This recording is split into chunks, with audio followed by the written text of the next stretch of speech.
Welcome, everybody, to another episode of Agree to Disagree and Still Be Friends. I'm your host, Jason. And I'm Robert. And today we're going to talk about something interesting, something that's rather relevant with the current headlines, specifically surrounding 3I Atlas. We're talking about extraterrestrial life in the cosmos. But before we get too deep, I kind of had an idea for something that maybe we add if people like it, if we like it. And I call it silly arguments for serious people. Oh.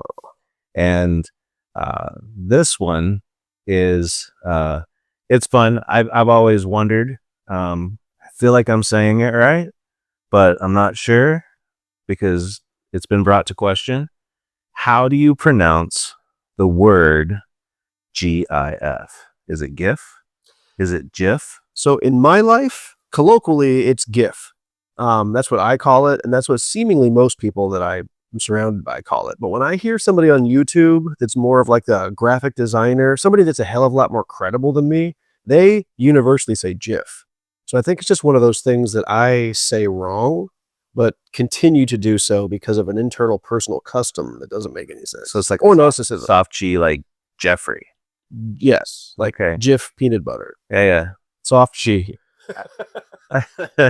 I think Girage.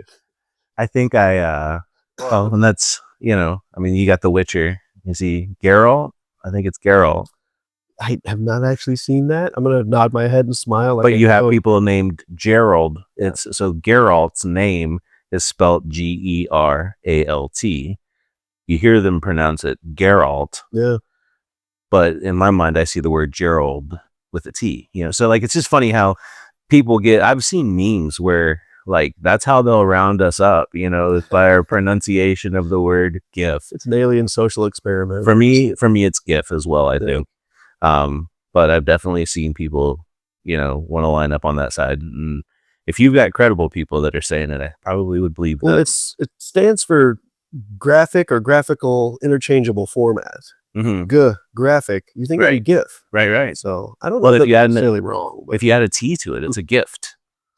It's also, yes. Yeah. Yep. That's true.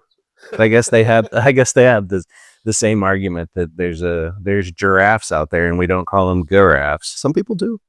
I mean, I've never heard anyone ever say that. That'd be weird. So that's silly arguments for serious people. I'd say weigh in. How do we say it? And 3I Atlas. 3I Atlas. I've been watching this longer, probably way longer than I should have. I'm guilty of paying way too much attention to this thing, getting way too drawn into it. Really? Oh yeah.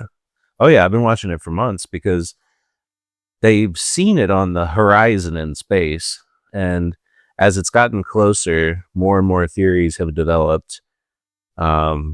And some people think it's an alien craft. Yes. But some people that seem to be more credible, to use your words, seem to think it's a comet.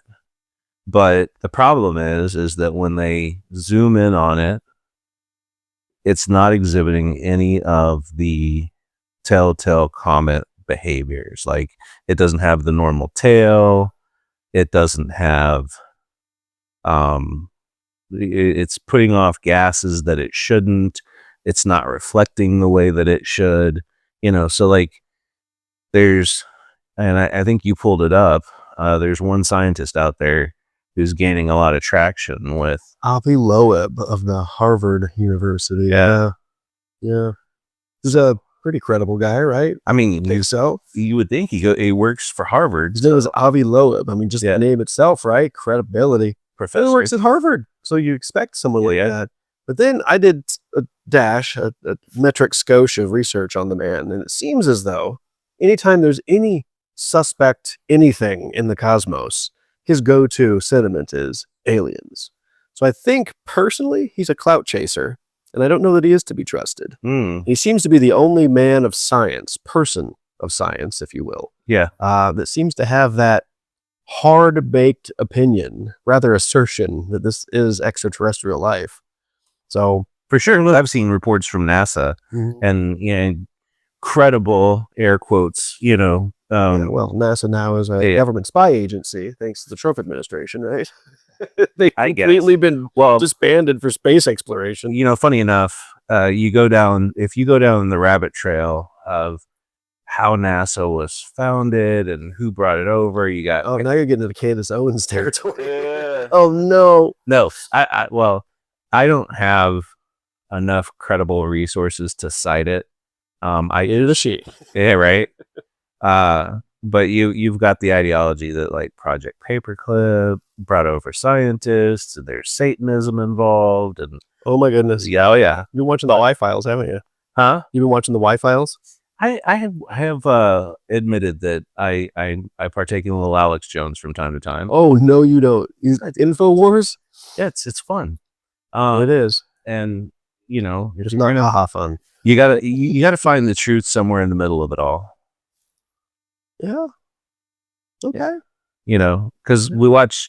I was telling my son the other day, you know, because he's like, "What are you watching Fox News to get your information?" And I was like, I watch all of the sides to try and find out, you know, elements of the truth by piecing it together and see what's most consistent, you know, what makes the most sense, you know.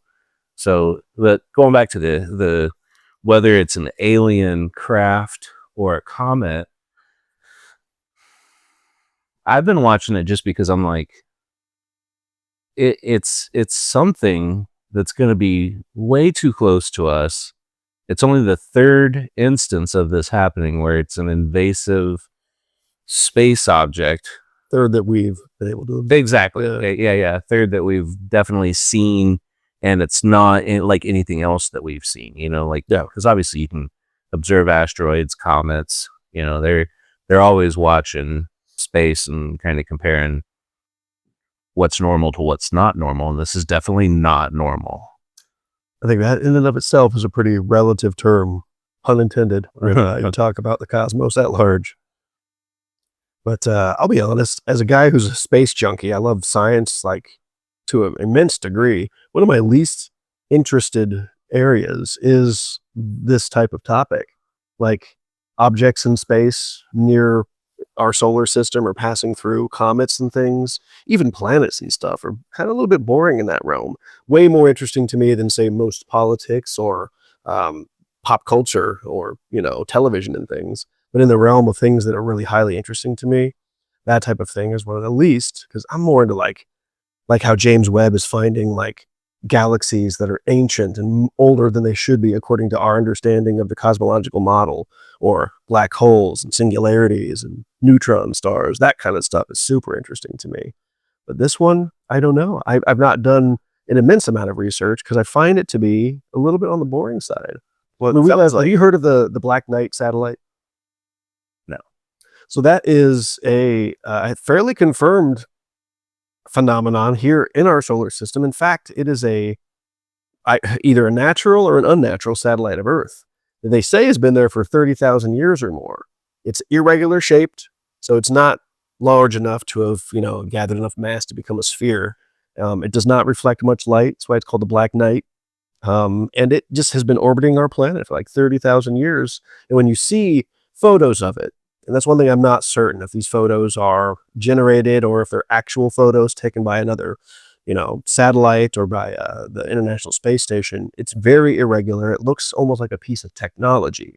So some schools of thought are that it's a natural satellite, just an irregular piece of matter, rock, whatever, space debris, or it's not natural, but space junk. So something left over from a collision of technology or something, but definitely a terrestrial in nature. And then there's option 3 is that it's a probe and it's been orbiting our planet for 30,000 years, much like we would leave a high definition camera on a trail to see if there's deer around, you know? Yeah, well, that one you should look into sometime because it's fairly confirmed. There's plenty of content online about it. And if that is in fact a piece of tech, who the hell's is it? So that kind of thing is a bit more interesting to me because it's there, first of all, it's orbiting the planet, but why don't we know more about it? Why isn't there news pieces done on this? So if I'm understanding correctly, your stance on aliens is very much very similar to your stance on ghosts and the supernatural, whereas you just haven't seen enough evidence to convince you of their existence. I wouldn't say it's a little, no. It's hard for me to believe that because of the nature or the sheer scope of our flat universe, it's really hard for me to think that there isn't some sort of life out there. I just recently did a video on the Fermi paradox, some of the solutions to the age-old question of, are we alone? And if we're not, then where the hell is everybody? That's one of the topics in the realm of space and the cosmos that I am very interested in. And I'm of the opinion it seems highly unlikely that there's not life elsewhere. See, and that's how I feel too. I think that there's something out there, but where given my faith, some people from time to time will go, Bible doesn't mention aliens, so where are you at with that? And I'm like, the Bible doesn't mention a lot of things. It sure doesn't. It doesn't mention Where's solar flares? automobiles. Where's dinosaurs? Yeah. It doesn't mention airplanes, but they quantum mechanics. I didn't see that one. That chapter I didn't see. So if aliens were to show up, it would not shake my faith at all. One of the theories that's out there, and again, I didn't gather a whole lot of resources on this, and it's been years since I talked about it with some friends. But the idea that when these travelers show up, that they're not intergalactic as much as they're interdimensional. Yeah. And the Bible lends to that. Oh, because it does. It does. Because when Paul talks about putting on the whole armor of God, he talks about powers and principalities, and he's referring to the spiritual world and the things that we fight that we can't see, which would be a different demonic spatial dimension of itself when you look at it scientifically, if at all possible. And it's almost like that's just a separate spatial dimension we don't have access to. But if they showed themselves, where did they come from? And I feel like there's a great deception potentially that could happen if that happened, because if these things showed themselves and they were more powerful than us, obviously, and they, whatever they claimed, it would shake the foundation of a lot of people's belief systems, because here these things are, they show up, they say, no, we created the pyramids, or we created whatever, and I'm just, that's just a big giant distraction from God. Yep.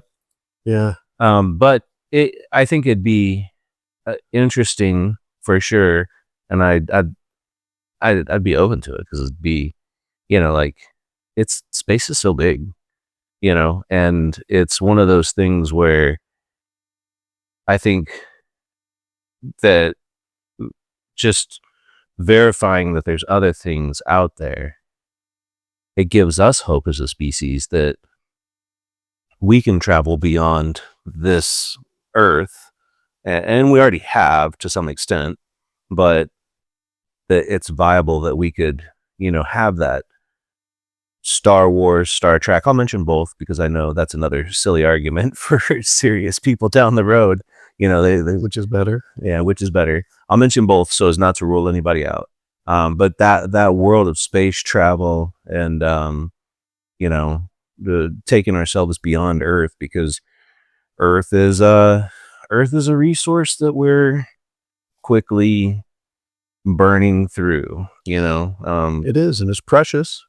Yeah. What it has to offer in the realm of habitation and an ecosystem that supports life, to us, from our perspective, seems pretty exotic and rare. But I'm looking right here at figures. There's 200 to 400 billion stars just in our Milky Way galaxy. If each of those stars has even one planet orbiting it, just the sheer numbers, how many of those planets are in the habitable zone? And then there's this notion that what do we really know about life? We certainly can't recreate it in a lab. The origin of life is still hotly contemplated and contentious in the world of biology. We don't know. We have a really great and observable and testable theory of evolution through natural selection, but we still can't narrow down the origin of life. How, in other words, did this cosmic soup somehow one day have something that replicated itself and then over billions of years turn into something like this conversation. We don't have answers to that. We don't have answers to a lot of things. You talk about the scope of the universe at a macro scale. That's super impressive. They've done the triangulation laser mapping to show, is the universe curved or is it flat? I mean, if it's curved, what happens? If you travel in a seemingly straight line, eventually you come back to where you are. And that's like the globe, right? We're looking at different dimensions and different scales. You travel a straight line on Earth, or what feels like one, you come back to exactly where you started. That's not the case with the universe. All the tests show that it's flat, meaning it's infinite. How many dimensions it actually is, who knows? String theory says as many as what? Double digits, 12, 15, something like that. And that's more of a macroscopic scale.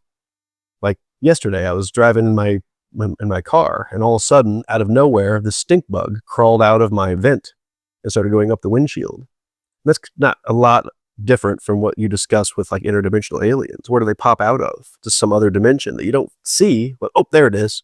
Yeah. Or like if something were to crawl, from the underside of the table on top of to the table, start crawling towards you, from a primate, from like a basic caveman perspective, you look at that, that's something coming out of nowhere. Right. Really, it's just coming out of a different, smaller, tucked away, small dimension. And that's what string theory is. These little tiny pocket dimensions that are curled up on themselves at a subatomic scale. And that's where most of matter and energy lives.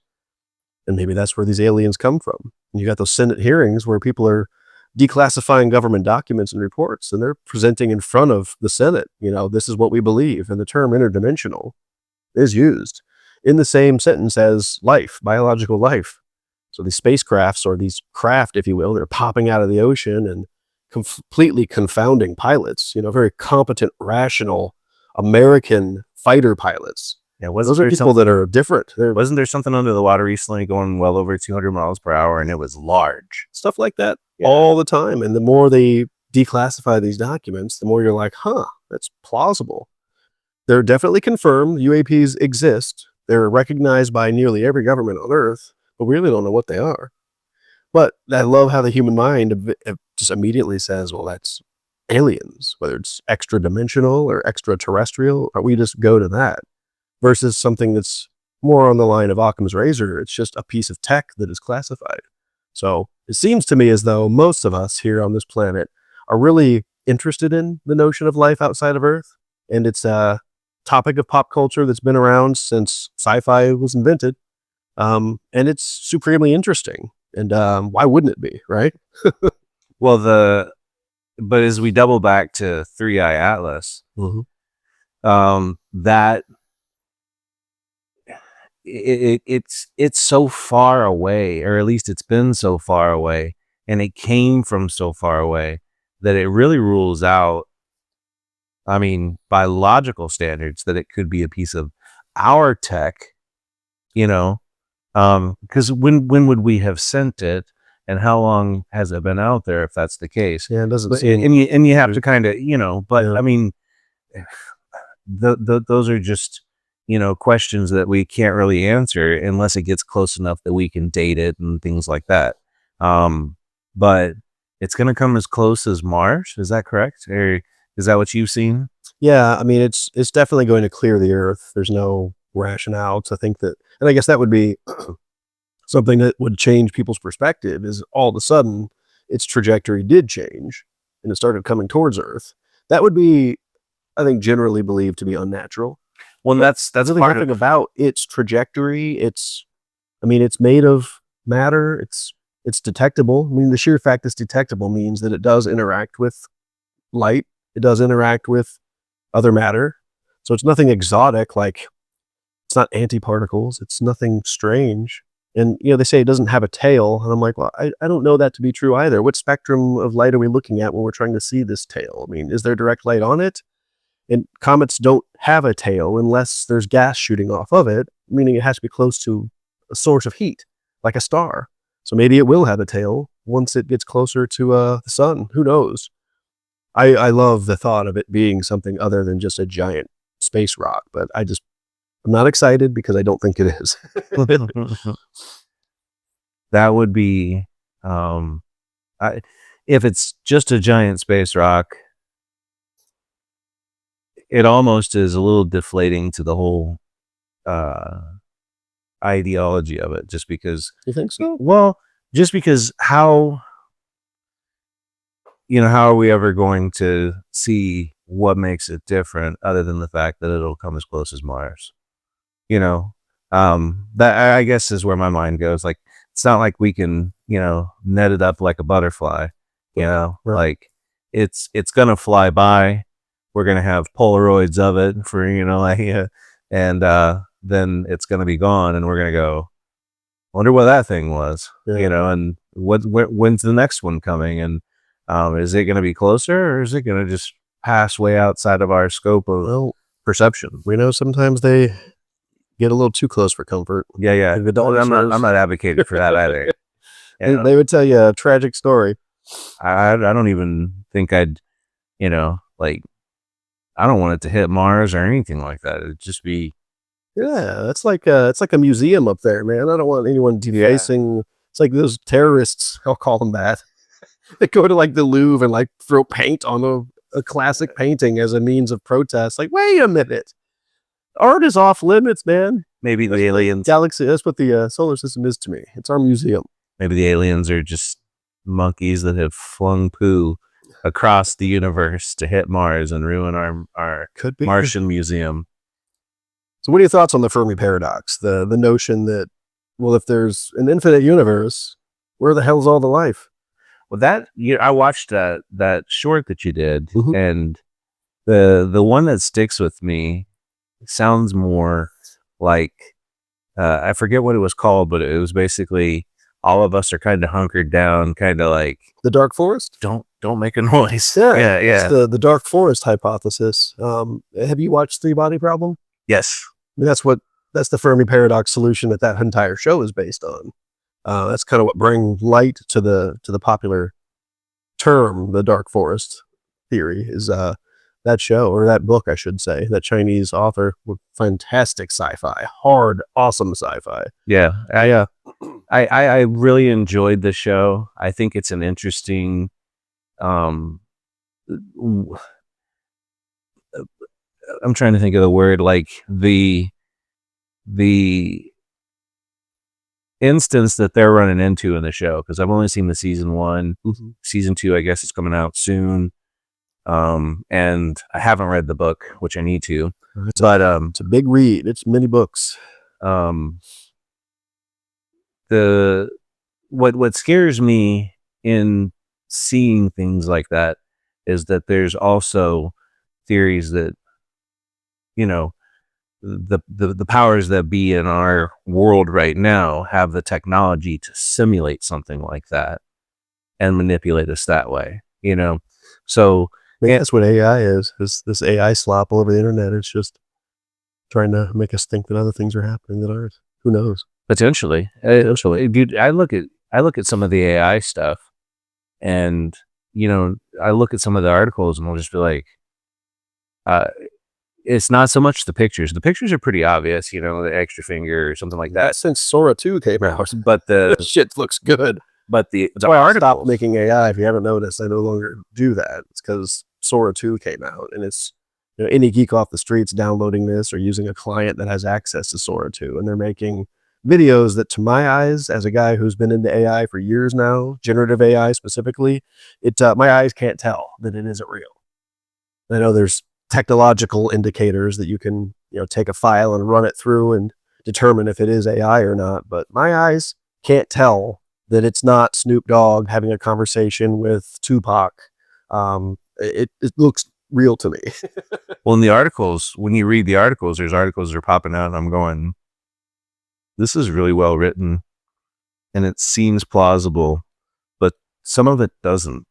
Some of the things that you read, you're like, that seems like if that was actually happening, there'd be a big stink. Just for instance, like a senator said something or something like that, and you're like, if that actually happened on the floor of Congress, I would have seen it outside of this post on. Yes, I wouldn't just see this article that just is obscure, and I would be able to pull that up on, I think, any major network, on their webpage. Fact check it. Yeah. I think in the realm of AI, it's the generative AI models are the ones that we have as consumers, just your standard layman. That's what we have most access to. Because I mean, I think it's the vast majority of content on the internet at this point. But that's the not even the tip of the iceberg. It's some unimportant layer within the iceberg that maybe isn't even above the surface. I'm not sure. But when you look at quantum computing, when you look at things that Google is doing with its Sycamore chip and the problems that it's able to solve already in its infancy stage, I think when we talk about extraterrestrial life and we talk about the Fermi paradox and, why don't we see life? If it's out there everywhere just by sheer, mathematical probability, where is it? One of the postulates for that, the solution to that question is called the Great Filter. And that is, there is something that happens in every society, whether regardless of what galaxy or region of the universe it's in, that prevents it from getting to a spot in its evolution, so to speak, that allows it to be known by other civilizations. Something that stifles its growth and its development so that it cannot reach outside of its solar system.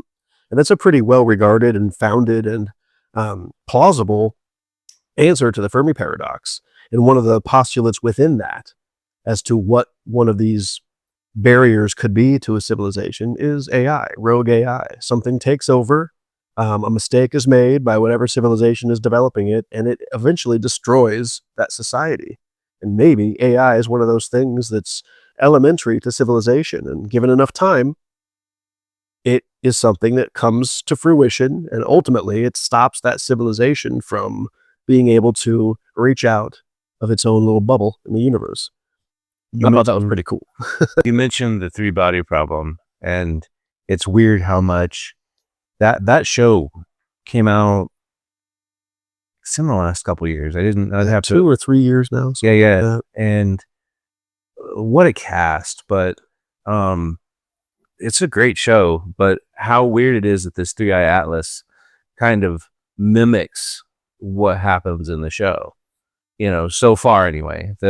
In the show, they find out something's coming. Now, obviously, it's a little closer than in Free Body. It takes 30 years from when they see it or identify it or get that first transmission, right, before when their arrival is supposed to happen. Well, but didn't we get, because hasn't there been correlation between radio signals and things like that from this direction years ago? Like the WOW signal? I think that might be what it's called. I don't know. And we had no idea what that is. We just know that it was a anomalous spike in what I guess, for lack of a better term, is the cosmic microwave background, just the static of space left over by the Big Bang. Just all of a sudden one day, it was a signal that came through that was different. It was anomalous. And that observer wrote "wow" next to that on the sheet. But also that was long enough ago to where this data was literally printed on a sheet of paper that he could write the word "wow" on. So, I mean, what have we done since pen and paper was being used in, legitimate scientific study? We've done a lot. But yeah, in the book and on the show, it's like a 30-year turnaround from when we first have that woman in China receive the signal and talk back for between then and when they're supposed to arrive on Earth. But somehow in the interim, they send us those particle-sized supercomputers that are the size of a neutron that, when unfold, are literal universes. Extraspatial dimensions live inside of these neutron-sized computers. That's where that show is really, a book is really dope, is that it really goes deep into physics that are real. And that's called hard sci-fi, science fiction that truly leans into the math and the current concepts and understanding and makes it seem plausible to us laymen who don't know the math. Now you look at some of these more prolific science communicators like Neil deGrasse Tyson, who's a beacon of truth for me. I like to look at that guy and his rational line of thinking. He's obviously not at all concerned about this 3-eye atlas. And I find him more credible in my experience than Avi Loeb of the Harvard Institute. But yeah, I mean, it is fun to think that this object is something more than just a piece of debris from some cosmological event, like a planet being obliterated by a passing black hole or a supernova that just happened to graze a planet and shatter it into billions of pieces. Or it could be a probe. I don't know. Or it could be like in Interstellar, we sent it out millions of years in the future and now it's returning back, but in the wrong time. Who knows? I mean, relativistic time travel is a real thing. It's something we don't talk enough about as a society. Time travel actually exists. I'll confess, I saw Interstellar. I did not understand it. Oh, wow. It was I remember Matthew McConaughey looking in on his house crying, and I'm like, what is going on? It's a very, very interesting. They consulted a physicist for that to keep it as close to realistic mathematics and theoretical possibility as possible. Kip Thorne is that physicist's name. And I think they did a damn good job. It's one of my favorite films, and it's one of those films that is intricate and deep enough and aligns so closely with the realm of physics and science and math that it's one of those that I've spent countless hours researching on YouTube, the different reaction channels that cover, their interpretation of films, or those channels that deep dive into the plausibility of science fiction and things, and the lore that is behind this movie Interstellar is really, really interesting to me. So I've done a lot of deep diving into that one. The Tesseract. We are the aliens in the future. That kind of notion to me is really cool. That would be interesting. Yeah. And that in and of itself, the idea of time travel and things like that. I like sci-fi reading, sci-fi in general. And I mentioned Star Trek and Star Wars earlier, but my favorite is actually the Dune.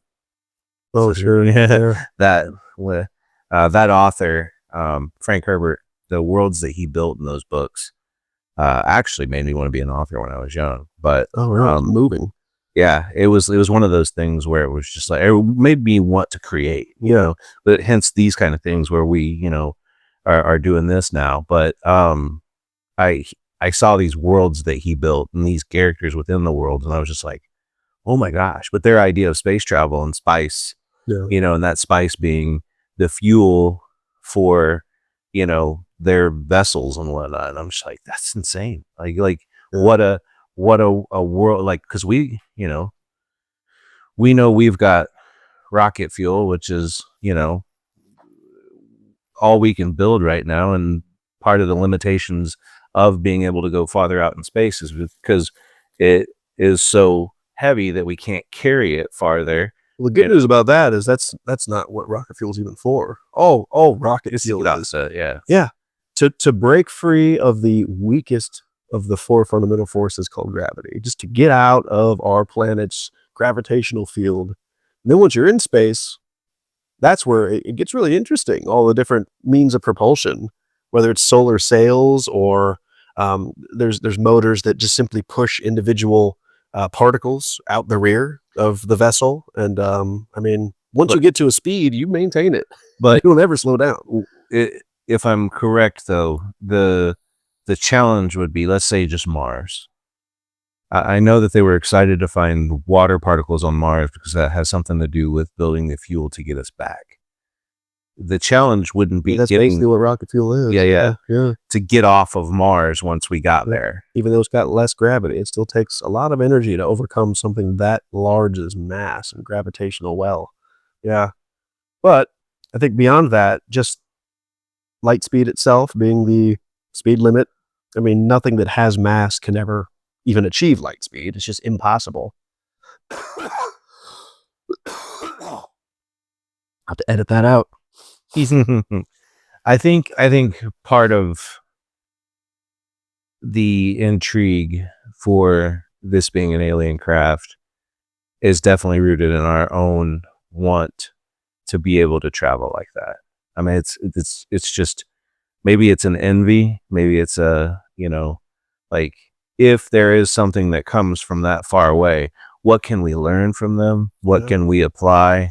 You see, all these different movies and all these different books that kind of, imply that we've learned from alien technology. And I think that would be really cool.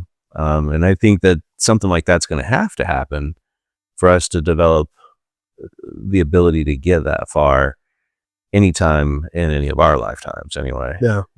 And with light being the fastest thing in the cosmos. I mean, just to get to the next galaxy takes more lifetimes than civilization has had so far. You know what I mean? Yeah, we would be sending a colony that's able to reproduce and come through. It's just not possible with our biology. So we have to find a way to narrow that gap. So, you know, whether it's doing something with quantum tunneling and trying to understand how particles can go from one place to another place without traversing that distance in what we call reality, well, that's going to something like hyperspace, or the bulk, as I often call it, an extra spatial dimension that's houses all other dimensions, and cutting through that through what you call a wormhole. It's almost got to be something like that. Otherwise, you're falling into the territory of like the Alien mythos, the movie franchise. We have to go into cryo sleep. We have to sleep for thousands of years before you can wake up to be at your destination. To me, that doesn't sound hyper realistic in any way. Like, we're just not capable of, as biological beings, of being put into a slumber unnaturally for 1,000 years to wake up, you know, God knows where. Because I mean, you're traveling at that speed. You're not, when you land wherever you're going, not only has their time passed by what our centered time is, but through relativistic time travel, because of that speed, you have traveled into the future while also naturally progressing into the future. So by the time you got to where you're going, it's probably hundreds of thousands of years into the timeline from which you came from. Yeah. And the amount of sacrifice that an entire colony would have to go through. I mean, you're not leaving behind just your family. You might be leaving behind permanently Earth as a civilization or reality. Yeah. Who knows? So that's all scary. The whole relativistic piece of it is really scary to me. Well, like in Interstellar, when they go to that planet, and every moment they're down there is like 12 years on Earth. That's crazy. So just them going to try to save that guy and coming back, which took a few hours. I mean, their families are elderly now, if not dead. Yeah. Just because of gravitational relativistic time travel, which is real. Well, I picked up on that when it happened because I remember them talking about that, but I guess I just didn't tie it back to that they had traveled through time when they came back and went backwards. But I got confused. They're on a planet that is orbiting a collapsed star that's become a black hole. So already the gravitational well of that system is immense compared to ours here, and you know, the Solaris fucking here on Earth. But the planet itself, because it's orbiting this black hole, exists within that gravity well. So just being in that system is time travel. Being close to a body of mass that large is time travel. That's why our satellites have to have a clock that runs at a different rate than here on Earth. Otherwise, the synchronization does not exist. Because although it's only a few seconds per year, it still adds up to where you could wind up being navigated off a cliff or something. And that's just a microcosm of time travel that is factored for in our everyday technology, our smartphones, tablets, our GPS, our TomToms and Garmins.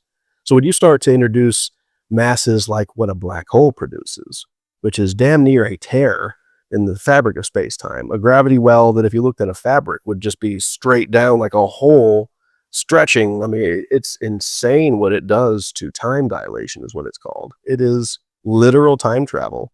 And if you were to orbit a black hole for one rotation, depending on how large this thing is, that could take a lifetime, but an average sized black hole, in order to orbit it, you have to be traveling at a really high speed so you don't fall into it. One rotation and Earth might not exist anymore because so much time has gone by, because that's what it does to time. And that's what Einstein said, right?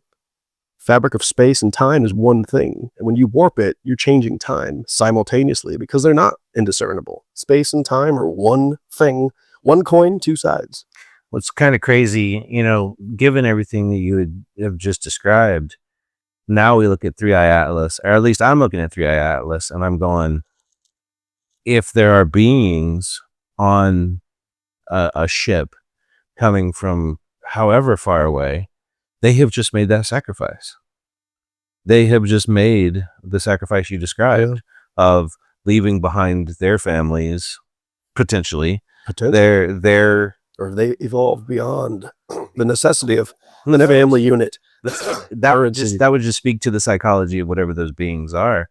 If they've come this far to say, you know, whatever they're going to say or do whatever they're going to do, they're devoted, you know? Yeah, they're all in. Yeah, there's no, It could be like the Trisolarans from Three Body Problem. They're coming here because they have to. Their planet is done. And they're not looking to make friends. They're looking to take this place from us because it may be the nearest hospitable planet for whatever species they are. They're coming to take it from oh us. yeah, they've done the math and they've narrowed it down that Yep. like, we're not just going to share. Like in their minds, that's not an option. Right. Yeah. Well, and that's, I guess that rings true here too. Like, you know, like Yep. there's a good chunk of our humanity that would say, no, we're not going to share. We barely got enough for the 8 billion mouths. Look how our country was founded. Yeah. We didn't just land here and move in peacefully with the folks that were here prior. We took it from them.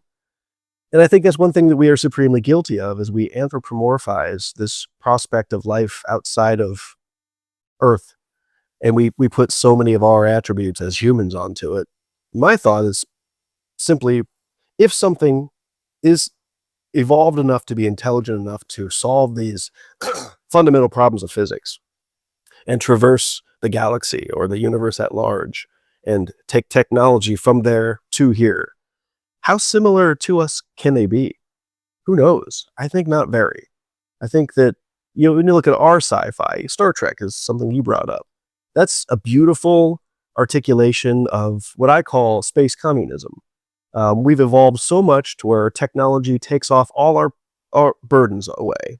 Off of our plate comes working in mines, delivering Amazon packages. All that stuff's gone and replaced by technology, leaving this utopian society that gets to focus on everything that it wants to do, which is create art, learn more about each other, and explore, create technology to explore. And that's what I call space communism. And it's ultimately a beautiful thing. I don't think humans are capable of that with our current state of evolution. But what would it take for a society to get to that spot where it is able to traverse the cosmos? And I think it would have to evolve beyond some of our human intrinsic sort of traits, like greed, like lust, like all the things that make us evil, things that a religious person would call sinful. I think we'd almost have to evolve away from those things in order for us to be able to focus our attention on technology to a degree in which it allows us to break free of our own solar system and go someplace else. And when you look at something like Star Trek, they evolved beyond the need for a lot of these human hangups. Economics and things really are what stifle us. I mean, that's why we still have fossil fuel engines. We have the ability to turn water into fuel. We do it for space travel. Why don't we do that here on Earth? Well, it's because of economics, right? You got the fossil fuel industry that prevents that from happening. If you take those constructs out of the equation and let humans just be curious, brilliant creatures, I think we can get to a spot where we do have this Star Trek Enterprise shaped communism that allows us to put all of our resources into that exploration and that thought. And I don't think we're there yet. But expounding upon all of that, it definitely has me leaning more in the direction of I hope it's just a rock. I am the converse. I really hope it is something else because in my lifetime, I would really like to know if there's other life, but I just don't think it is. As excited as I want to be about it, I just don't see it. Well, and that's the reason I say that is because they're either coming for our resources or something. Like it feels like if they're going to come that far, it'd have to be because they have to or because they see something they want. You know what I mean? Like, could be. I guess, and that's another way we just anthropomorphize. It's like that's the human mindset, and that's the selfishness coming out of a human mindset. Where like we project. That's yeah, exactly. As shaved, intelligent primates do. We project.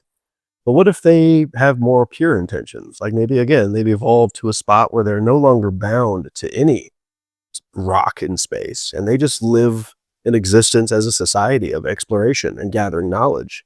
Observers like Uatu, the Watcher, but at a societal scale, and that's all they do. They've evolved to just explore reality. And it's maybe they're, I don't know, in a way, the scribe of God. Who knows? I mean, that's what's fun for me. And when I was a little boy, Avery Elementary School in Bellevue, Nebraska, every day that we went to the library, not every day, but damn near every day, I would check out the same book. And it was this book that just through imagery and through a little bit of storytelling talked about just in our solar system, if there was life on any of our planets, even back then Pluto was still called a planet, but like a Jupiter, a giant ball of, it's a failed star, right? It's just gas, just hydrogen gas. What type of life would evolve on a planet like that? And it would show these giant bladders that look like blimps, like they look like zephyrs, just organic blimps that just floated around and gathered in particles, and like a giant whale gets plankton that was just taking in subatomic particles and floating around. And that was life. And that made sense to me. It's like, of course, that's what would evolve. A balloon would evolve on a gas planet. Thinking about that, what kind of life, I wonder, would evolve to a spot to where its purpose is to travel to Earth from across the galaxy or across the universe? And it's fun. Like when you think about three-body problem, I don't know, they haven't gotten to it yet in the show, but it's a tiny little like microscopic bug. The reason they keep calling us bugs, they're projecting. They are bugs. They're like literally microscopic bugs. And the spacecraft that they're coming is huge, but inside of it is their whole civilization, because they're the size of like ants. And these things are sentient. They're smarter than us. They've mastered technology, intergalactic travel, but they're the size of bugs. If there is something on Atlas 3I, what do you think it resembles? When you conceptualize the life that would be piloting that craft, what do you think it is? I think I'm spoiled by too much sci-fi. I think, would it be anthropomorphic, or would it be like super genius fungus? Would it be made out of plasma, or some other exotic form of matter? Maybe that's what dark matter is. It's just the corpses of aliens that have died throughout the eons. Well, all of the shows that I've mentioned and all of the sci-fi that I've mentioned has me thinking it'd be humanoid, but that's again us just projecting. So, well, think just on Earth, how many humanoid creatures are on Earth? You got a few primates. Yeah, that's it. Yeah. Yep. Even throughout the course of evolution, they've all been hominid primates. Most of life on Earth, the biologically, as far as what biomass, like if an alien were to look at Earth and say what just by concentration is the apex, what's the ruler of this planet, it'd be bacteria, because it by mass outweighs everything else on Earth. But that's not the sentient creature. But does Earth think that, or does Earth believe it in and of itself that bacteria is the true? And they're older than us. They'll live longer than we do. We're made mostly of them. I don't know. I struggle to think that extraterrestrial life is anything like a human being. It's just the tardigrades coming home. See, that's even a bit more anthropomorphic than I like. I like to think of exotic matter. I like to think of, like, we talk about dark matter, which is the major, by a large margin, source of mass in our universe at large. We have no idea what it is. It means we have no idea, quite literally. That's where the dark term comes from in dark matter. We have no idea what the majority of mass in our universe is, let alone where it is. It's everywhere, literally, and we don't know what it is. So why wouldn't extraterrestrial life that's traversing the universe to come explore, why wouldn't it be made out of whatever that is? Since it's the majority of mass. And we don't know what that is. So would we be able to even perceive? Would we see? I mean, how do we know they're not sitting right here between us taking notes of this interview right now? Have you just basically touched on it? Could be both. What do you mean? I mean, in our perception, it could be a rock that is, just floating by. Yeah. But, if just like the whole idea of a jet spraying stuff into our atmosphere, maybe that rock is powerful enough to spray something into our universe, and it's both. Yeah. I think that's the question that we have to answer here in the next couple months when it comes by, and or at least start to answer, and maybe it's just a rock.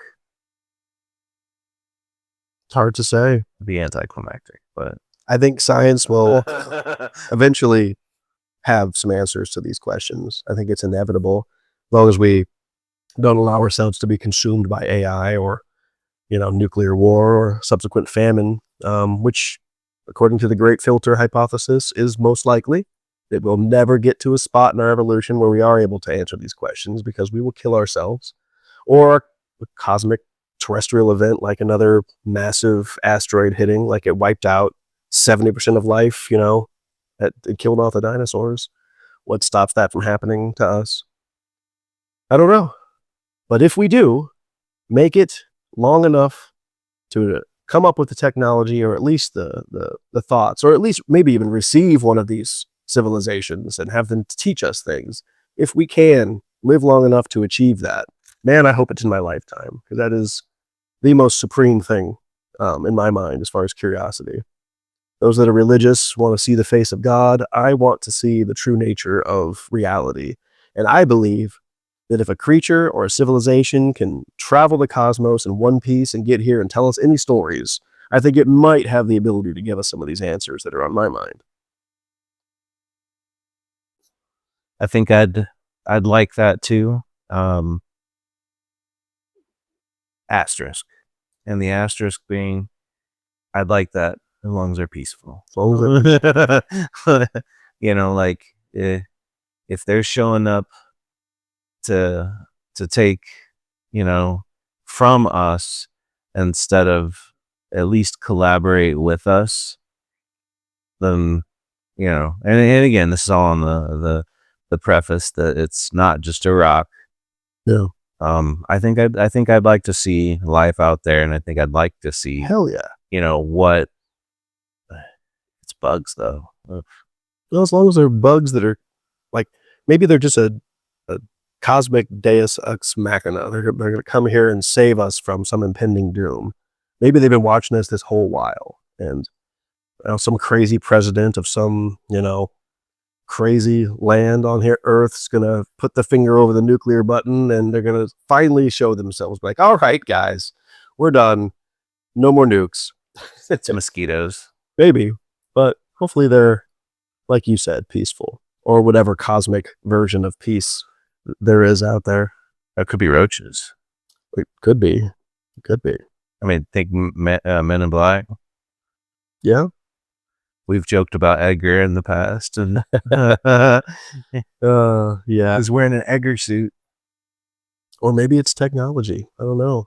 That's ultimately my vision for humanity, is that we do evolve beyond the need for even biology, and we put all of our intelligence and consciousness into technology, machines, and then that's what takes the baton from being the king of this planet, and we just allow AI to be our I don't know, next version. We explore the cosmos as digital code. That'd be awesome. Our own technological time traveling boomerang. Yeah. Maybe we're like a phoenix, and when we rise from the ashes, we are free of form, which is our biggest limitation, right? That's what would stop us from being able. Otherwise, just take our consciousness, like in Three Body Problem. They just take the man's brain and shoot it at the freaking spacecraft, so that his consciousness goes to the spacecraft.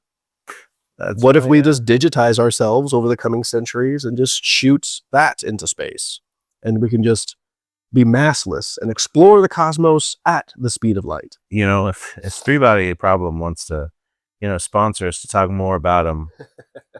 Netflix, if you're out there, yeah. This is an open invitation. That's, I'm remembering, like, I watched it right when it came out, because I saw that it had some of the actors from Game of Thrones, and really liked Game of Thrones. So, yeah,